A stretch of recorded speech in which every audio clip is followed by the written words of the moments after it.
Hello everyone, this is Aeroica, and thanks so much for stopping by for another video. In this episode, we break into CREON'S home, uninvited and determined to take whatever we want so we can move on to Chapter 19. Leave your taunts at home because in this dungeon they just won't work. However, with a strong and well-designed team, it won't matter one bit.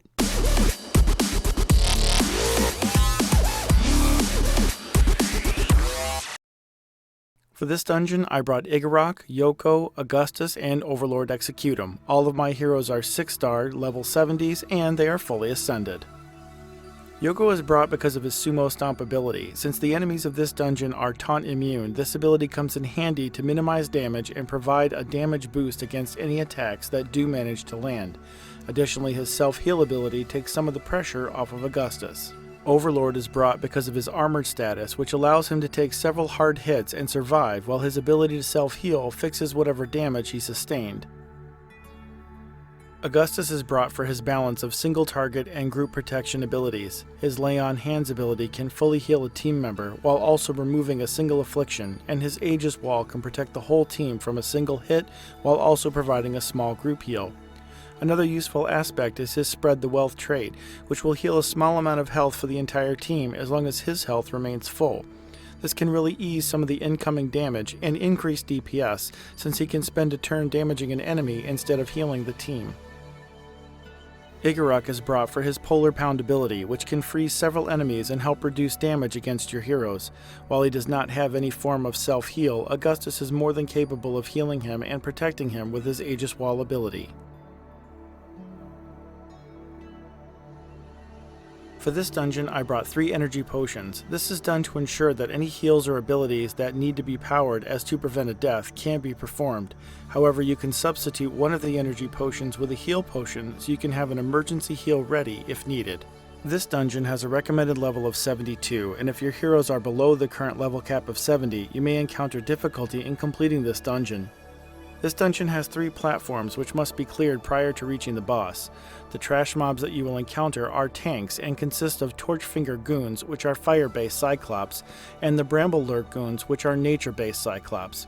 Each of these trash mobs has a Rampage ability, which is a 2-hit, multi- or single-target strike for high damage. Keep Yoko's Sumo Stomp active as much as possible, as it can mitigate many of these attacks. The trash mobs are also immune to any kind of taunts, so don't waste any turns activating this ability. The heroes chosen for this dungeon are here because of their ability to withstand high damaging attacks. Even though most of them are tanks, activating a taunt anytime during this dungeon will simply waste a turn. The trash mobs also take less damage from non-physical attacks, and is yet another reason this composition was chosen. Additionally, they are equipped with the Blessing of the Seeker damage buff, which provides a 15% increase to their subordinate element. The recommended kill order for the trash mobs is a 2-prong attack, where Augustus and Overlord are designated to remove the Bramble Lurks, and Aeroica and Yoko are assigned to kill the Torchfinger enemies. However, since 2 water heroes are part of this composition, and the nature mobs represent the most threat, you should consider focusing DPS on the nature mobs if you feel it's appropriate. You can cast Augustus' Aegis Wall as soon as possible to provide an additional form of protection if your heroes are not fully leveled. The boss fight consists of 1 epic level Bramble Lurk Bruiser, 1 epic level Torchfinger Bruiser, and the boss Creon, who is a nature enemy. All of these enemies are tanks and come equipped with the Rampage ability and hit harder than their non-epic counterparts. The boss, of course, hits the hardest. Once you reach the boss, you should focus your DPS on both the Bramble Lurk and the Torchfinger Bruisers, and you should split your DPS in the same manner as the trash mobs. Keep in mind that the nature enemies pose the greatest threat, and if you are close to removing it from the raid field, you should allocate any resources to secure its demise. Once the Bramble Lurk is down, focus your DPS on the Torchfinger Bruiser until the only mob left is the boss. Cast Aegis Wall as often as you can, and don't forget to use the self-heals, which many of your heroes are equipped with. The boss has a high health pool, and since 2 of your heroes are water-based, their damage against the boss will be reduced. Continue to take your hits against the boss, and use your harder-hitting abilities as often as possible. Keep an eye on health pools, and be ready for an emergency heal if something goes wrong.